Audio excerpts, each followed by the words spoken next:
a edição número 82, né, do Open Coffee. Bastante. Aos novatos, iniciantes, sejam muito bem-vindos.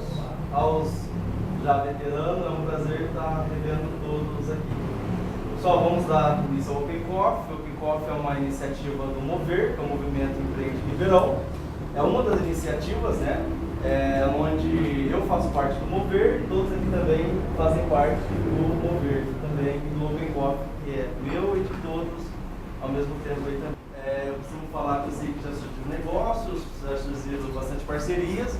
Eu não sei se ainda surgiu casamento, ninguém ainda mencionou isso, mas o Open Coffee é isso, é pessoas, é um organismo vivo e somos todos nós. Bom, agora vamos passar a palavra ao nosso convidado. Valeu. Obrigado, Thiagão. Valeu, brigadão, gente, bom dia. Caramba, eu vim depois do Jeromel aqui, é uma puta responsabilidade, né? Ele tem tanta história bacana lá em São Francisco. Meu nome é Iglá. Cara, eu sou muito apaixonado pela transformação social que o empreendedorismo promove, né? Eu acredito muito que o empreendedorismo é a chave aí para a gente realmente transformar regiões em realmente grandes polos socialmente desenvolvidos, onde não só trabalho, mas também tenha renda e tenha oportunidades para as pessoas alcançarem a felicidade. E felicidade nem sempre a gente fala que é só dinheiro. Realmente você encontrar a sua paixão, fazer aquilo que você ama, né? Eu comecei bastante cedo, né? Não sei se eu agradeci você, Thiago. Obrigado, viu, Thiago, pelo convite. Obrigado, Rogério, também pelo convite. Cara, eu comecei muito cedo no empreendedorismo, assim, no meu ponto de vista, mas eu não sabia que era empreendedorismo. Então, meu pai, ele era soldado, né, da Polícia Militar, cabo, na verdade. Minha mãe era costureira e uma forma que eu vi, a gente era classe média baixa, e uma forma que eu vi de as coisas acontecer para mim foi realmente passando nos bares em volta lá de casa, pegando garrafa quebrada, vendendo, mas para mim aquilo era uma forma que eu tinha das coisas realmente acontecerem para mim e eu ter meu dinheiro para eu fazer o que eu queria. Depois, aos 14 anos, eu conheci meu computador, meu pai acabou falecendo e minha mãe pegou o PIS lá que recebeu da Polícia Militar, dividiu em 15 vezes e ganhei um computador para eu jogar joguinho, né? Era que ela falava que ela queria me divertir para ocupar o tempo, e eu acabei achando minha profissão. Ali eu comecei a comprar livros, isso foi muito louco na minha vida, porque tinha uma livraria perto de casa ali, eu ia lá, comprava livros. Hoje é muito fácil a informação a gente tem quando a gente quer aprender alguma coisa, mas naquela época era super desafiador, né? Então, juntava um dinheiro, comprava livro, aprendia a programar, né? Aprendi programação, Clipper, C, Pascal, Delphi, e comecei a desenvolver software e vender. Porque naquela época, quando começaram as padarias, as panificadoras, as videolocadoras ter acesso a computadores, começaram a querer automatizar isso. Eu vi uma oportunidade e comecei a vender software com 14 anos de idade. Falando rapidinho, né, depois eu tive alguns outros negócios. Não era um negócio formal com uma empresa aberta, mas eu trocava dinheiro por serviço, né? Acabei abrindo uma BBS. Para quem não lembra o que é BBS, ou quem tem um pouquinho mais de idade, é Bulletin Board System. Antes da internet existia uma forma de você se conectar com as pessoas, então era através das BBS. Eu tinha uma linha telefônica, minha mãe não sabia porque a linha vivia ocupada, eu falava, não, vou só fazer um negocinho. Colocava, espetava no meu computador, e aí as pessoas pagavam e acessavam essa BBS através de modem para baixar jogo e para mandar mensagens, né? Então eu lembro até que tinha uma rede que chamava Atomic Web, Atomic Net. Então você colocava uma mensagem na BBS, a gente trocava pacote com Ribeirão Preto, então a gente mandava as mensagens para Ribeirão Preto e pegava as mensagens de Ribeirão Preto. Ribeirão Preto mandava para São Paulo, São Paulo, Rio de Janeiro, Brasília, Brasília, Manaus. Demoravam 5 ou 6 dias para o que a gente conhece como e-mail que chega instantâneo chegar hoje, né? Então era o que a gente tinha naquela época. Depois disso, o meu outro negócio que eu acabei fazendo, que eu acho que eu fiz outros de internet, né? Conheci a internet também em 94 e fiquei apaixonado como tecnologista, né? 2001 eu criei o Weblogger Brasil. O Weblogger Brasil, não sei se todo mundo conhece o que é blog hoje, mas em 2001 ninguém conhecia. A gente trouxe o conceito de blog para o Brasil. O Weblogger Brasil foi a primeira plataforma como ferramenta e hospedagem, então as pessoas conseguiam entrar na internet e criar seus blogs sem saber a linguagem de programação, só através do nosso editor. A gente escalou muito rápido, isso foi um grande desafio, porque eu fui trabalhar em São Paulo, eu era dev, eu fui trabalhar em São Paulo como engenheiro de software em 2000, e aí em 2000 foi uma época também muito bacana, porque não tinha quase desenvolvedor para a internet, então o salário que pagava era um salário realmente muito alto para desenvolvedor. Eu consegui aí em 2 anos guardar um bom dinheiro. Em 2001 eu abri o Abilogger, em 2002 eu saí do emprego onde eu trabalhava lá em São Paulo e acabei me dedicando exclusivamente ao Abilogger. A gente escalou muito rápido, a gente chegou a 1,5 milhão de usuários em 2005, mas a gente quebrou. Aquela época era muito difícil. Hoje você é muito engraçado, muito bacana, que eu estava falando com o Mac lá do Videolog, lá ele apresentou acho que o hackathon do original, né? E a gente os dinossauros assim da internet, né? Ele estava falando, cara, como que a gente explica para a molecada hoje que está começando a desenvolver, que pede um servidor e na Amazon rapidinho você consegue colocar um servidor no ar? Que antigamente você tinha que ligar para um fornecedor de hardware, comprar um servidor que demorava 90 dias para chegar, era um servidor que custava 30, 40 mil reais na época, internet 2 mega era 15, 18 mil reais, hoje você tem por 300 mega por 300 reais, então era muito diferente, era muito custoso. Então, nosso modelo de negócio ele era baseado em propaganda, ninguém passava o cartão, ninguém pagava o boleto. A gente viveu uma era depois da internet free, onde tinha o Super 11, e o IG, foram 2 caras que surgiram em 98, 99. Veio de uma cultura onde tudo era grátis na internet, e isso acabou que o nosso modelo de negócio a gente não conseguia também criar valor para os nossos clientes, de forma realmente a trocar dinheiro na internet. Foi um grande desafio. Então a gente acabou que o nosso modelo era baseado em propaganda e a gente não conseguiu acompanhar o mercado. 2004 começou a vir o Blogger para o Brasil, então a gente teve várias brigas com o Blogger, porque o Blogger com BR era um domínio nosso. Então a gente teve uma briga muito grande com o Ivan Williams, que foi um dos fundadores do Twitter e do Blogger, né, na época. E isso para a gente foi um grande desafio, né? Testar modelos de negócio de forma recorrente, onde como que a gente consegue gerar valor e capturar valor. E isso é muito a vida do startup hoje em dia. Você tem o seu modelo de negócio, você sabe mais ou menos como você vai faturar, mas você está sempre testando esse modelo para ou criar novas frentes de receita ou criar novos modelos de negócio. Então, para a gente foi um desafio muito grande. A gente passou 3 anos patinando em termos de identificar essa oportunidade de gerar receita.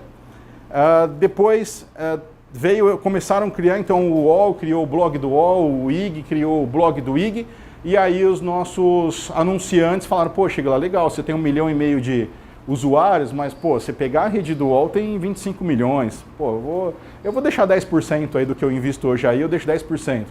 Aí chegavam outros patrocinadores e outras pessoas que anunciavam, outras empresas que anunciavam, e começaram realmente a migrar para esses portais que tinham muito mais, audiência, né, que conseguiam fazer pacotes que, além de oferecer serviço de blog, ofereciam pacotes de soluções muito maiores para os anunciantes. E em 6 meses, praticamente, o nosso negócio foi de um faturamento que era bilionário para um faturamento muito baixo, porque esse é o negócio digital. Da mesma forma que você consegue subir muito rápido, se você não estiver muito preparado, você também desce muito rápido também.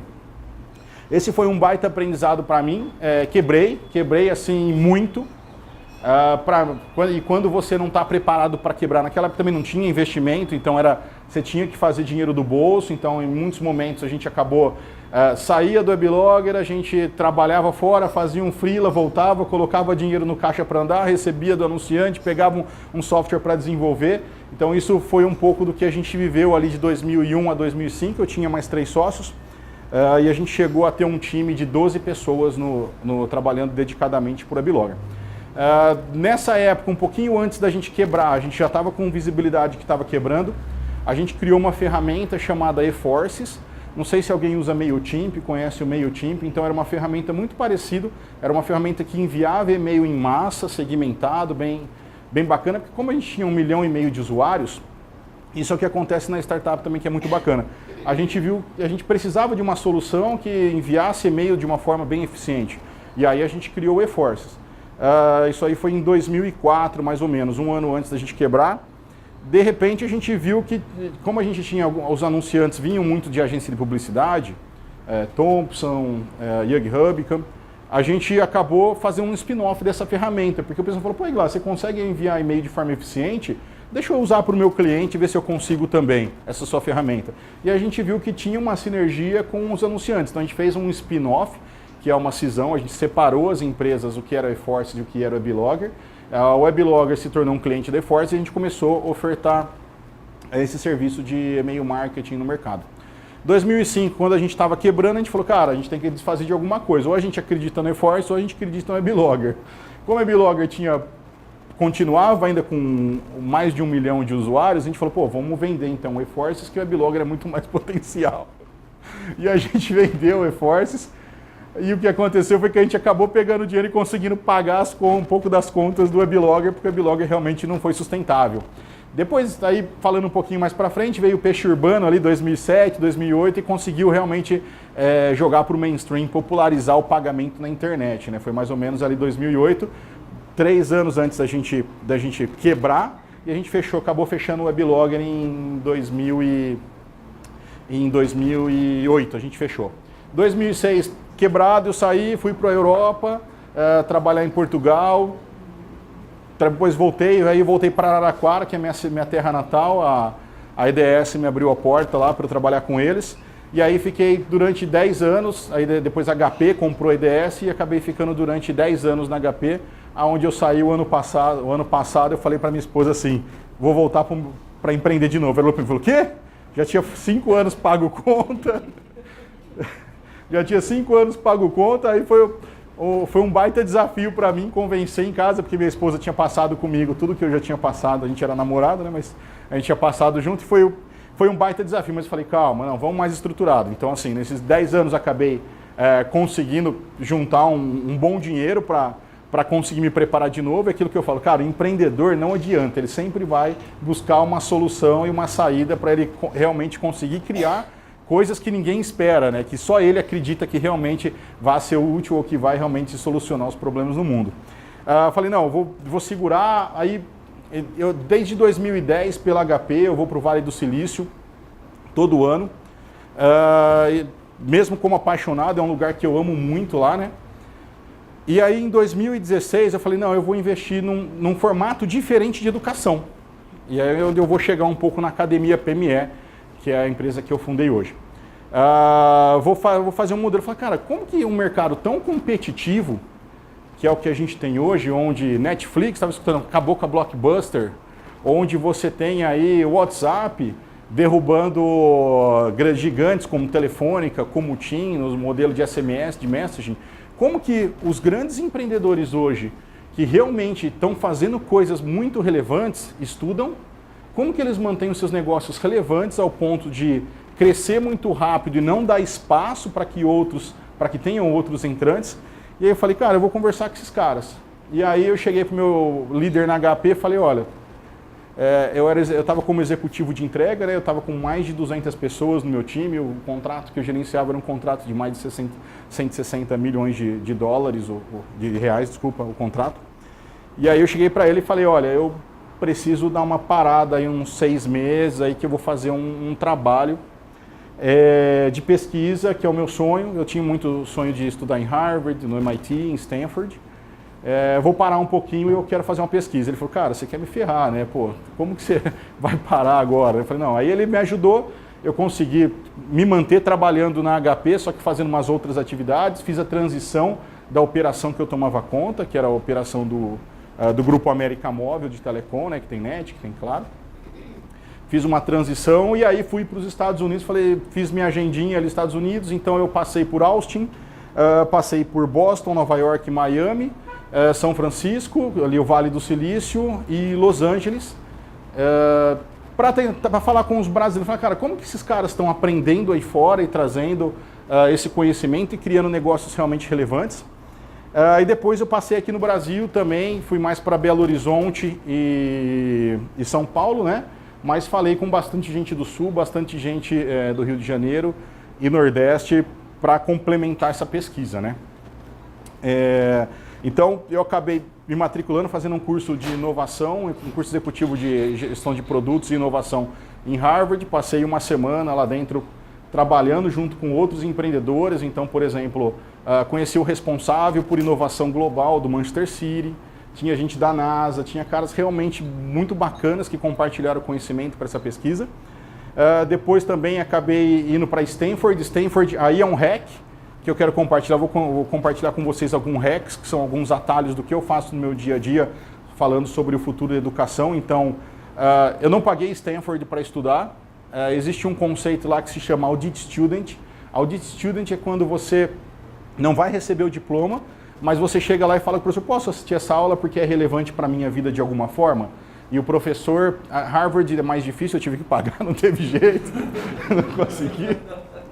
Mas MIT eu consegui alguns, mas em Stanford o pessoal é um pouco mais aberto, então você senta na sala e você assiste. Diferentemente um pouco da cultura brasileira de educação, se você entrar, por exemplo, no site de Stanford, de Harvard, MIT, você consegue ver todas as matérias, quem são os professores que vão dar essas matérias, quem é o professor coordenador dessas matérias e o que essas matérias vão te ensinar de uma forma um pouco mais ampla. E isso é um hack que você pode contactar o professor e o professor sempre te responde. Então, isso foi um pouco do que eu usei para estudar em Stanford e no MIT. MIT eu também paguei um curso de formação executiva e inovação, mas eu também fiz algumas aulas em formato Audit Student. Em Harvard não deu tanto, não tentei na Veritas, que é a outra, que é a Graduate School, mas na Harvard Business School é muito mais difícil você fazer isso. E aí conversei nessa jornada com mais de 150 empreendedores, entrevistando realmente, gravando. A grande maioria eu realmente gravei. E aí cheguei a alguns finds, algumas coisas que me deram uma direção de como esses caras estudavam para chegar ao sucesso e, de repente, evitar um pouco do que eu passei no passado com as minhas experiências empreendedoras. E aí, depois, chegando um pouco na Academia PME, antes de falar desses finds e dos hacks, chegou um momento que eu queria criar um documentário. Eu falei, pô, legal, esse conteúdo que eu tenho agora dá para criar um documentário. Ele está na internet de forma gratuita, de quem quiser assistir. Ele é academiapme.com.br/documentário, /startups. Lá é um documentário de 1 hora, onde 28 empreendedores falam um pouquinho o que eles fazem e quais são as metodologias que eles usam. Eu parti um pouco mais para fazer no sentido educacional, 70% educação e 30% inspiração. Porque existe muita coisa bacana inspiracional, mas existem poucas coisas realmente relevantes de forma educacional aberta, gratuita. E aí nessa jornada falaram para mim assim, pô, Iglar, você tem um baita conteúdo aí, cara, você já sabe como os caras estudam, você já sabe, por que você não cria uma escola então com toda essa informação? Eu falei, cara, não tinha pensado nessa startup aí. E aí criei a Academia PME. A Academia PME, a gente é uma escola online de empreendedorismo e negócios, onde a gente acelera o potencial e o talento das pessoas para criar ou liderar negócios através de estudos de caso. Então a gente tem um time que fica mapeando o que Harvard, Stanford, MIT está falando em termos de matéria, a gente traz para o nosso mundo. Então vamos dar um exemplo, Gustavo Caetano da Sambatec, puta cara amigão, ele cresceu as vendas dele mais de 50%, legal, vamos entender o que Harvard, Stanford e MIT fala sobre isso, vamos lá falar com o Gustavo como que ele estruturou o time dele de vendas, a gente pega um livro best-seller, então por exemplo Predictive Revenue, do Aaron Ross, a gente pega geralmente best-sellers, resume tudo isso de uma forma que você aprenda em 15 minutos, algo realmente relevante que vai te ajudar de forma educacional, 70% e 30% inspiração. Você tem um plano de estudo, geralmente você entra na Academia PME, você escolhe, quero criar meu negócio, quero acelerar meu negócio, ou quero desenvolver minhas novas habilidades para liderar empresas do futuro. A gente tem um sistema que customiza esse plano de estudo para você e todo mês a gente lança 8 novos estudos de caso que vai se enquadrando na sua grade, no seu plano de estudo. Você pode fazer um exame no final e isso gera um certificado que é progressivamente sendo atualizado. Então isso foi um pouco da metodologia que a gente aprendeu, que é um pouco do que os caras fazem. Como que esses caras aprendem? Aí falando um pouquinho já dos hacks. Convenção, assim, é unânime. Quantos realmente acham que um MBA ajuda você a ser altamente competitivo no mercado? Poucos.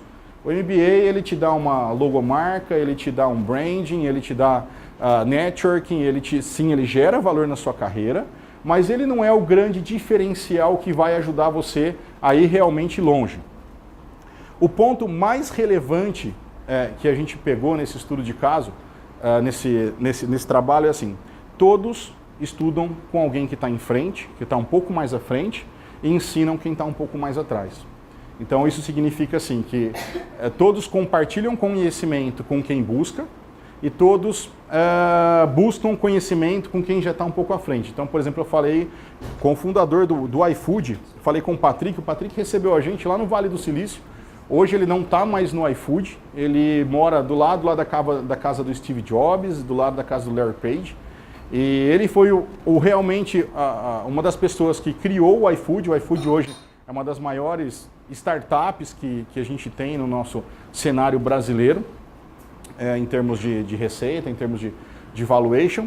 E ele contou muito da experiência que ele teve com o Fabrício da Movile.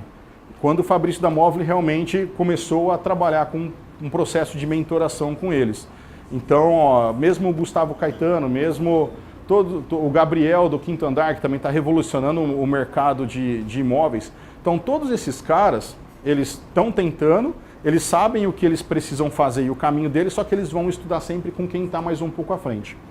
Aí um dos pontos que eu falei é, poxa, legal, nem todo mundo tem acesso ao que o Fabrício conhece, ao que o Gustavo Caetano conhece, ou consegue agendar uma mentoração com esses caras. Por que eu não trago essa mentoração técnica, educativa, para uma plataforma onde a gente consiga compartilhar esse conhecimento? Pô, o Gustavo ele foi estudar em Stanford, então, pô, poucas pessoas conseguem realmente pagar um curso lá, que é onde no nível que ele chegou, para conseguir realmente ter o conhecimento que ele tem. Então, esse foi um dos pontos que a gente viu que são muito relevantes, sempre aprender com quem está um pouco mais à frente. Por isso que essas iniciativas aqui, como o Open Coffee, eu acho que são sensacionais, assim, de realmente conectar e trazer pessoas, que nem o Jeromel é um cara fantástico, né? Assim, você realmente conhecer pessoas que estão, de repente, um pouco mais à frente, e mesmo quem vem aqui, pode ser que algumas estão um pouco mais à frente, vai aprender também com outras pessoas. Eventos como esse, por exemplo, no Vale do Silício, você tem 10, 15, 20 por dia. Então, a sua oportunidade de se desenvolver num ecossistema como aquele é muito maior de você conseguir acelerar a sua carreira. Então, a gente trouxe um pouco disso para a plataforma. O segundo ponto que a gente falou, que a gente discutiu, é assim, e aí é um hack que eu uso bastante também. Leitura de livro. Eu não consigo ler todos os livros que eu quero no mês, mas se eu ler pelo menos a resenha desses livros, vai me ajudar a chegar um pouco mais longe do que eu poderia chegar se eu não lesse. Então o que eu faço? Tem dois aplicativos, um que é um 12 minutos, que eu gosto muito, e o outro é o Blinkist, que é um americano. Então esses dois aplicativos são hacks que eu uso no dia a dia. Então a gente que viaja bastante, você está no carro indo para São Paulo, você está no avião, você acaba conseguindo captar muito mais conhecimento do que você imagina. Isso é um hack que eu uso muito.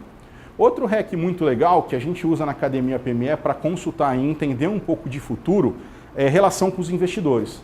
Então, você tem os sites, por exemplo, das empresas que têm ações abertas na Bolsa, na Nasdaq, no Brasil, que seja na Bovespa, você consegue entrar nesses sites e você consegue pegar o documento de relação com investidores. Então, todo trimestre a gente vai lá, a gente pega Google, a gente pega Facebook, o Twitter, a gente pega N empresas que já estão ligadas, que já têm ação na Bolsa, e que falam um pouquinho do que aconteceu no trimestre anterior, geralmente são quadrimestrais esses relatórios com investidores, e ele fala um pouquinho do que ele vai fazer no próximo trimestre. Por quê? Porque é isso que vai incentivar as pessoas a colocar mais dinheiro na empresa. Se ele mostrar que ele é uma empresa sustentável e que ele tem uma visão de futuro agressiva, com certeza ele vai ter muito mais oportunidades de gerar caixa na bolsa e gerar valuation da empresa. Então, o documento de relação com investidores é outro hack que eu recomendo muito todo mundo ler. Tem alguns caras também que eu sigo, que eu acho que aí é onde está também onde você consegue absorver conhecimento e que é o que esses caras também de alto desempenho fazem. Eles têm uma gama de pelo menos 5 ou 6 pessoas que eles seguem para saber, cara, esses caras são os papas desses assuntos. Esse assunto é o que eu preciso para minha empresa, então esse semestre ou esse trimestre eu vou acabar seguindo um pouco eles para entender que feira que eles estão indo, que conferência, o que eles estão falando, para eu entender se é relevante ou não para o meu negócio. Então tem alguns caras aí, um pouco do hack que eu uso também. Eu gosto muito do Sean Ellis. Sean Ellis é um cara muito bacana de growth hacking, que fala muito, é o papa de growth hacking. Tem uma mulher também muito bacana que chama Mary Meeker. A Mary Meeker é uma analista de tendências futurísticas, então ela fala um pouquinho quais são as tendências do ano. Geralmente ela sai um report, ela é lá do Vale do Silício, e sai um report sempre no começo do ano e acho que no outro no meio do ano, onde ela fala um pouquinho sobre as tendências tecnológicas, tendências de negócio, o que vai acontecer. A gente lê muito sobre ela, porque quando sai, todo mundo sai correndo, todas as revistas, então TechCrunch, Forbes, Harvard Business Review, sai correndo para saber o que ela está falando, porque ela realmente tem um relatório muito relevante. Outra coisa que é muito bacana, que a gente usa muito como tendência de educação, é o próprio YouTube.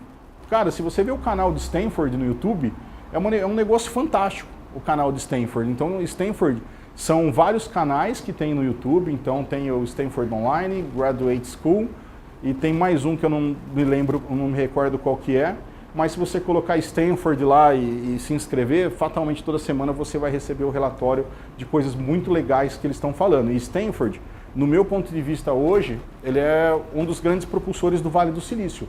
Stanford, Berkeley, Stanford, o Vale do Silício só é Vale do Silício por causa de Stanford e Berkeley, que claro, é onde começa, onde você tem a propulsão de realmente inspiração e educação. Depois você tem outros caras lá, cara, você vai numa conferência que tem um Elon Musk, pô, você não vai se inspirar em saber o que ele está fazendo. Então, tem muito isso que é muito legal. E aí a gente traz um pouquinho para algumas tendências de futuro que aí são um pouco mais teóricas. Então, por exemplo, micromomentos é uma tendência muito grande. Micromomentos significa você estudar nos seus 5 minutos que você tem disponível. É um grande desafio para a gente da Academia PME criar conteúdos que você consiga realmente absorver em 5, 10 ou 15 minutos. Então isso significa que você, de repente, está num ônibus indo para algum local e você põe o seu fone de ouvido. A gente está lançando agora o nosso app. A gente é uma escola muito nova, né? A gente tem 6 meses, menos de 6 meses a Academia PME. A gente está com um pouco mais de 2.000 assinantes.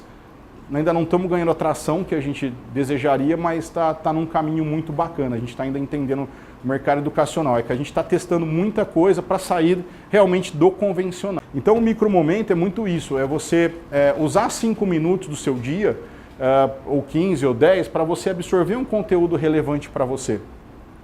Então, por exemplo, 12 minutos não é, mas o Blinkist ele é um pouco customizado. Então, quando eu estou lendo um livro, ele é particionado em pequenas peças de 3 minutos, de 5 minutos. Então, você consegue parar o capítulo e falar, poxa, legal, entendi. Poxa, agora eu vou numa reunião, estou na reunião. À noite, vou dormir. Poxa, deixa eu ler uns 10 minutinhos aqui para dar uma desligada no cérebro. Então, isso a gente usa muito. Então, micromomentos é uma tendência muito grande. A outra, que aí eu acho que é o que vai realmente desromper está previsto para 2023 no mercado educacional, é o modelo híbrido de ensino. Então, o que é o modelo híbrido de ensino? São as universidades, faculdades ou escolas tradicionais levarem a teoria para o digital, porque não faz sentido você sentar numa sala de aula hoje para você ficar escutando teoria, mas faz sentido você fazer um design thinking, faz sentido você prototipar, faz sentido você criar soluções dentro de uma sala de aula de uma forma colaborativa. Então a teoria indo toda para a parte digital. Em 2023 existe uma grande tendência de que o ensino online vai ser 51% e o ensino presencial vai ser 49%. O ensino online deve sobrepassar o ensino presencial. E aí esse modelo híbrido vem dessa forma. E a gente fala também de sala inversa, né? Sala inversa significa o aluno participar muito mais, ter um pouco mais de protagonismo na criação de soluções e discussão de protótipos e tentar simular situações reais de aprendizagem, né? Então é isso que vai acontecer bastante. Outra coisa que a gente está vendo muito como tendência educacional é a educação baseada em projetos, que aí vem também do protagonismo. Então é você trabalhar com, você criar realmente, então por exemplo, a FIAP hoje, o MBA delas, você já tem que entregar um startup como um TCC.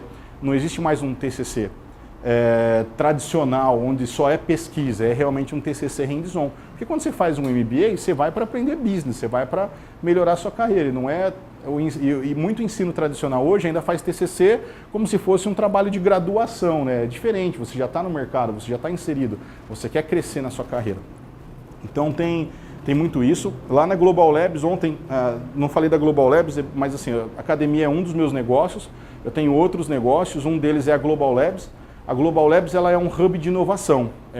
A gente criou lá em Araraquara um espaço para 120 pessoas, é bem desenhadinho. A gente já fala, é um lugar colorido, é um lugar todo colorido que parece muito assim com o Google, onde a gente realmente tem um auditório para 40, 50 pessoas, onde a gente faz eventos. Tem algumas startups que são hospedadas lá no nosso coworking. Então, por exemplo, uma delas é a Lady Driver, que é o Uber feminino, que sai direto aí em revistas, jornais. Eles operam em São Paulo e Rio de Janeiro, mas a área de tecnologia está lá. A gente tem algumas startups que a gente tem um braço que a gente chama de Venture Builder, onde a gente cria negócios também. Então tem algumas startups como o Mupper, que é uma ferramenta de marketing digital com inteligência artificial, que a gente criou lá, então também está no mercado, e tem algumas outras como o Vinil 180. E lá a gente está discutindo ontem, teve um grupo que se juntou ao nosso grupo agora, que é o Grupo Zarp, onde no ano que vem a gente vai fazer 3 grandes projetos bacanas. E um dos projetos é aqueles projetos do sonho. Eu acredito muito na transformação social, né, através do empreendedorismo. E um deles, a gente vai trazer os alunos da ETEC para fazer TCCs em cima das soluções reais de startups. Então a gente está conversando com a ETEC lá de Araraquara. A gente já tem uma primeira parceria com eles, que é a Academia PME. Quem assina a Academia PME, uma licença gratuitamente vai para um professor ou vai para um aluno de um ensino público. Então a gente já tem essa parceria com o ensino público, onde tem mais de 1000 alunos que estudam através da Academia PME, através de um modelo de negócio, que é aí onde eu falo inovação. A inovação não é só tecnologia, a inovação também ela está muito ligada a quando você cria modelos de negócios disruptivos, onde você cria equipamentos disruptivos, onde você cria uma forma como a pessoa faz diferente ou ela compra diferente para criar a solução. E na Academia PME a gente tem muito isso, assim, essa visão muito social, a gente quer crescer junto com a sociedade. Então, cada assinante a gente reverte uma assinatura para o ensino público.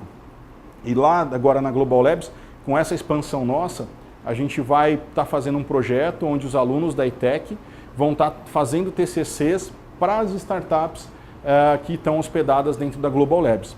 E a gente fala assim, os nossos negócios, eles não são filantrópicos, não é no sentido de filantropia de organização sem fins lucrativos. São negócios que têm fins lucrativos, só que tudo aquilo que a gente cria, só que tudo aquilo que a gente pensa, sobre toda a solução, a gente tenta ver, como que a gente coloca um valor muito maior para a sociedade.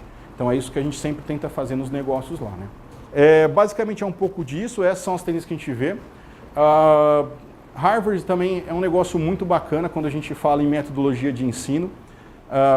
Lá eles trabalham muito com estudo de casos, é muito diferente do que a gente vê aqui no Brasil em cima de teoria. Eles realmente têm 2 pontos que eu acho que são muito relevantes. O primeiro é levar empreendedores para dentro das universidades, que realmente fizeram coisas legais para tanto ter inspiração, como também compartilhar um pouco das experiências do que deu certo, do que deu errado, porque deu errado e porque deu certo.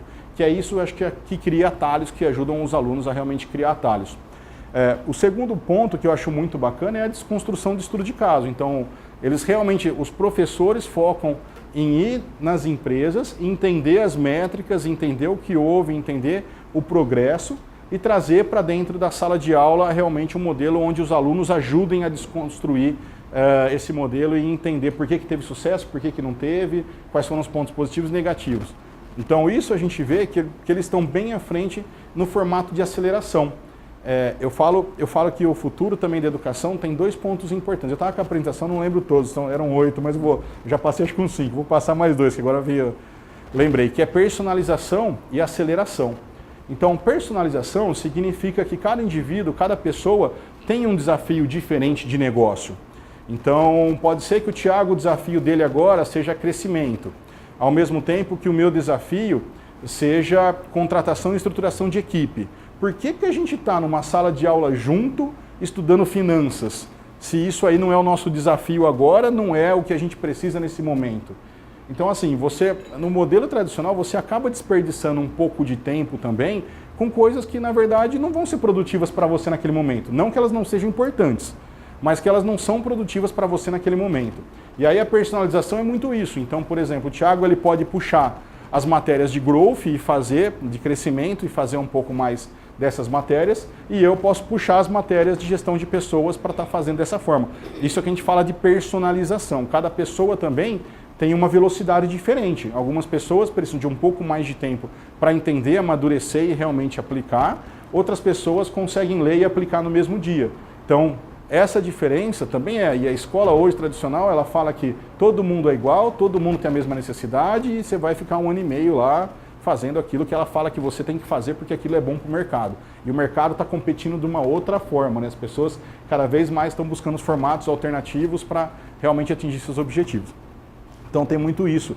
E a aceleração, quando a gente fala aceleração, realmente é compartilhar histórias e lições aprendidas, porque é muito legal. Eu uso muito benchmark, eu sempre falo assim, poxa, quem que é best in class em alguma coisa que eu preciso fazer para minha empresa? Poxa, é Growth Hacking? Pô, eu tenho que seguir o Growth Team, que é o cara que está fazendo, o Rafa, lá os caras que estão fazendo coisas muito relevantes em cima de crescimento de negócios. Então, por que eu sigo ele? Porque eu sei que ele é um cara que compartilha, ele aplica as coisas nas empresas que ele presta serviço e aí ele compartilha. Aquilo me ajuda a acelerar o meu desempenho. Então, a aceleração é um ponto também muito importante para o futuro dos negócios. É uma coisa que vem mudando, né?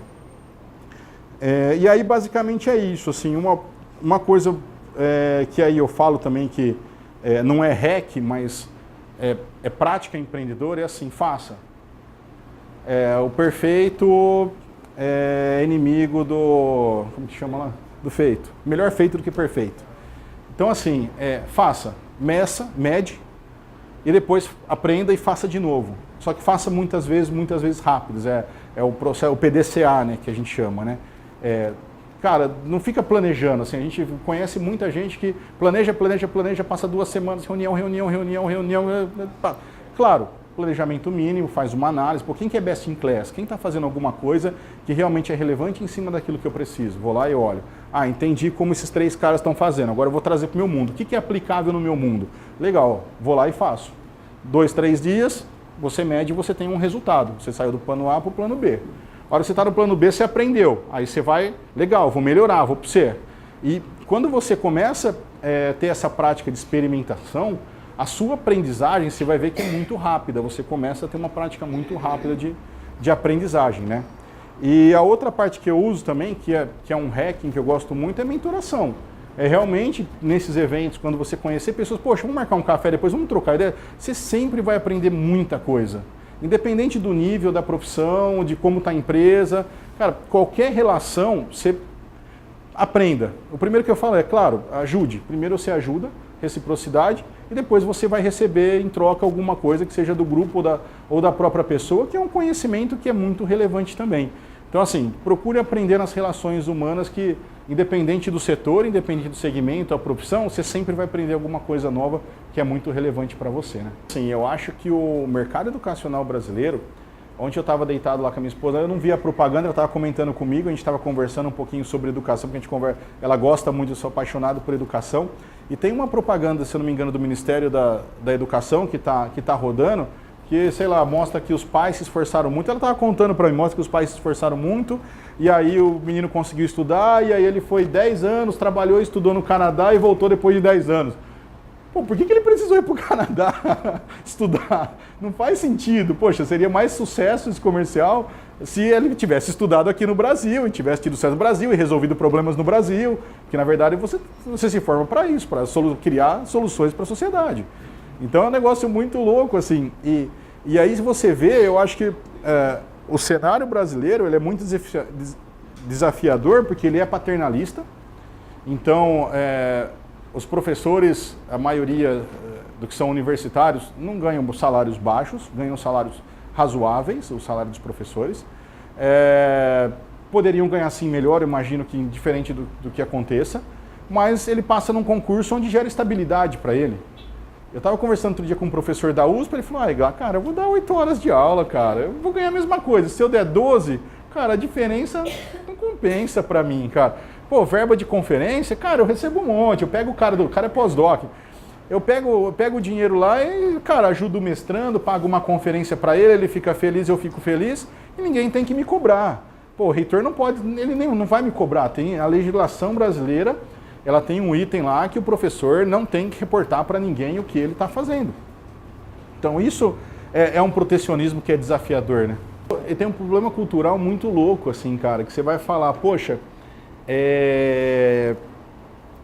é difícil falar, né? Não sei se alguém desculpa, mas assim, não tenho nada contra, vou só expressar um pouquinho do que eu passo, porque a gente contrata muito professor na Academia PME também, como freelancer para ele analisar os estudos de caso, ver se está pedagogicamente correto, alguns no final ele complementa, e aí tem um professor lá que, cara, é sensacional, é um cara fantástico, ele é concursado na Unesp, só que é um cara muito fora da curva e ele fala, Iglá, quando eu faço esses trabalhos próximos ao mercado, que ele faz muito, ele tem editora, ele tem várias coisas, cara, eu sou criticado extremamente pelos professores, onde a maioria são de esquerda e eles acham que tem que ser socialismo. Cara, não vai voltar ao socialismo.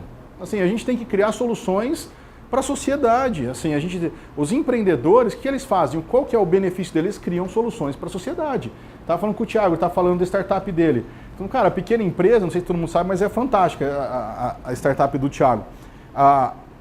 Os pequenos empreendedores, eles não querem abrir um Excel, colocar número, pegar o sistema, ele quer uma coisa fácil que ajude ele a resolver o problema dele. E a forma de inteligência artificial que o Thiago faz é uma coisa que soluciona a vida do cara para ele ganhar mais, para ele fazer mais receita, que vai gerar 3, 4 empregos, e aquilo é uma coisa fantástica. E é isso que a gente precisa, né? Isso é o empreendedor. E o socialismo não vai voltar nessa parte de ninguém criar nada, de tudo ser do governo. Assim, se ficar essa maré contra é um baita desafio. No empreendedorismo, você tem que ter o conhecimento para você dar o próximo passo. Você não precisa conhecer tudo. Você não precisa fazer um planejamento de 5 anos. Acho que quem planeja muito fica para trás. Eu concordo muito com ele, assim, é o que eu falei. Você tem que gastar seu tempo ou doar seu tempo em conhecimento que vai ajudar você a dar o próximo passo. Então você tem que saber o seu próximo passo. Eu estou no ponto A, o que é o próximo ponto B? É aumento de faturamento, é criar uma loja e ter 100 mil clientes, ou é você de repente fazer parcerias e vender 2 serviços. Então assim, primeira coisa você não precisa estudar tudo que o mundo te fala, porque você vai se perder realmente e isso é um baita desafio. O primeiro passo, eu acho que do empreendedor é saber qual que é o meu próximo passo. Meu próximo passo, eu tenho que aumentar meu faturamento em 10 mil, legal. O que eu preciso fazer para aumentar meu faturamento? Eu tenho esse problema, legal. Então eu vou estudar para solucionar esse problema. Também não pegue muitos problemas, geralmente eu falo, no máximo de 3 a 5. Seleciona 3 ou 5, de 3 a 5 problemas que realmente, desafios, não falo problemas, eu falo desafios, né? Seleciona de 3 a 5 desafios que vai te levar para o próximo passo e aí estuda em cima daquilo. Claro que a internet te oferta muita coisa, hoje a gente fala muito assim, por que ainda existe as escolas, sendo que tem um grande conhecimento, as escolas servem para orquestrar, para conseguir sequenciar, para conseguir filtrar, e eu acho muito isso, assim, 3 a 5 problemas, estuda o que realmente é relevante para dar o próximo passo e realmente eu acho que prejudica estudar tudo, porque você vai ficar só planejando, né? Estudando e planejando e não vai conseguir fazer, né? Tem umas coisas que é muito louca, esses dias a gente recebeu uma crítica absurda, assim, que para mim é absurda, mas a gente sempre aceita a crítica, né? Que é assim, pô, vocês são loucos, vocês estão resumindo o livro, cara, e a leitura, a pessoa ela tem que relaxar para ler o livro. Eu falei, gente, a gente está falando de coisa diferente, são objetivos completamente diferentes. A gente resume para dar uma aceleração para as pessoas. E você quer ler um livro inteiro, cara, você pode ler no seu melhor bem-estar, sentar embaixo da árvore. Então você está acabando na rede, você está acabando com o modelo. Não, não é isso. 5 experiências acho que foram as mais fantásticas. O primeiro cara, você precisa participar de um ecossistema. Você precisa ter troca. A gente era muito interno, não tinha muito esse lance de ecossistema, de sentar, Thiago, o que você está fazendo? Legal, como você implementou? Poxa, que bom, cara, será que eu consigo implementar? Eu acho que essa troca é fantástica. A segunda coisa busca contratar pessoas realmente talentosas, cara. E a gente errou no programa de contratação nossa, e quando você é startup, você tem pouco dinheiro, você tem pouco dinheiro e você tem que fazer muita coisa com menos. Então, se você não achar uma pessoa que está alinhada à cultura, não faça, não contrate. Espera realmente achar uma pessoa que está alinhada com a sua cultura e com o propósito da solução. O terceiro é a questão de sociedade, cara. Você tem que montar a sociedade com quem realmente compartilha dos seus valores. Técnica, pessoas técnicas que você pode deixar no mercado, um CTO, um CFO, um engenheiro de software, um analista de marketing, mas uma pessoa que vai estar junto com você e que compartilha dos mesmos valores que você e que vai estar junto na hora da alegria, da tristeza, é super difícil. No caso da Blogger, um dos nossos sócios virou pra gente, a gente não se fala mais, ele foi embora para a Europa, tal, mas ele virou e falou, cara, eu não tenho dinheiro para pagar, me põe no pau, vou arrumar um trabalho fora e vocês se resolvam aí. E a gente acabou em dois, na verdade, porque o outro me falou, cara, eu não tenho dinheiro, mas eu consigo prestar serviço. Eu consigo ajudar vocês de alguma forma. Pô, legal, né? Então, eu acho que achar sócios que realmente compartilhem dos seus valores e que esteja junto, isso é importante. Aspectos legais, cara, acho que, poxa, sempre avalie os aspectos legais. Então, a gente começou a receber muito processo. A gente ganhou 2 processos contra o Silvio Santos, pra vocês terem noção. Assim, a gente foi uma fase onde a Cybershot começou a ser sucesso ali 2000, 2001, e o que era peladeira para tudo quanto é canto, e a gente não estava preparado para aquele monte de foto, tipo pornografia infantil, cara, a gente saía fazendo robô, sabe, uma coisa super desafiadora, e aí você tem que estar realmente alinhado, o que porque como a gente deixava as pessoas exporem suas ideias na internet, qualquer pessoa pode falar, livre expressão, né? Qualquer pessoa pode falar qualquer coisa. Então, a gente gastou muito dinheiro tendo que apagar fogo. Se a gente tivesse sido preventivo, analisado esse risco antes com um advogado que realmente conhecesse, aqui naquela época também era muito difícil quem conhecia direito digital, então a gente gastou muito dinheiro assim com o processo. Então, eu recomendo muito quando você for abrir uma empresa ou se tiver uma empresa, fazer uma análise legal e de risco jurídico do que está envolvido. E a última é capital, assim, é muito louco assim você ser empreendedor, porque você tem que olhar as duas pontas, aquilo que te dá competitividade no futuro, que vai te gerar dinheiro no futuro, mas ao mesmo tempo você precisa ter austeridade para controlar o que está no presente. Então você saber, legal, quais são as iniciativas que eu estou fazendo que vão me ajudar a gerar dinheiro no futuro e que vão me ajudar a ser competitivo a longo prazo, isso é muito importante. E a austeridade, ao mesmo tempo, ela também é importante você saber, poxa, eu tenho que realmente gastar esse dinheiro agora? Então, esse balanço, eu julgo que de qualquer empreendimento, é um dos maiores desafios, né? 2018, a gente só tem inteligência artificial no nosso roadmap, assim, do que a gente vai fazer, que é criar estudos de caso personalizado.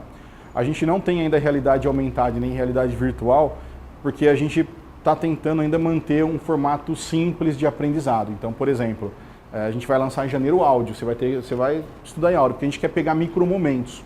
A gente quer pegar um nicho bem específico em micromomentos, não aquela hora que você para e que realmente... A gente quer pegar sempre, trabalhar com os micromomentos, porque uma coisa de startup, o desafio é esse, você conseguir achar os nichos, né? E hoje uma das coisas que a gente vê, muita gente colocando realidade virtual, muito mais para quem tem mais tempo, então é um nicho de jovens que precisam criar estímulo e interação, e para business, a gente está vendo que é muito mais aproveitar tempos ociosos que você não está trabalhando ou que você não está com a sua família para passar a educação. A gente está olhando nesse sentido. Pode ser que a gente mude, não sei, uma startup, pode ser que a gente quebre a cabeça e fala, não, tem que ter realidade virtual, não sei. Esse é um pouco do futuro do que a gente vê. Né? Beleza, pessoal. Obrigado, Ivar. Obrigado, gente. Obrigado.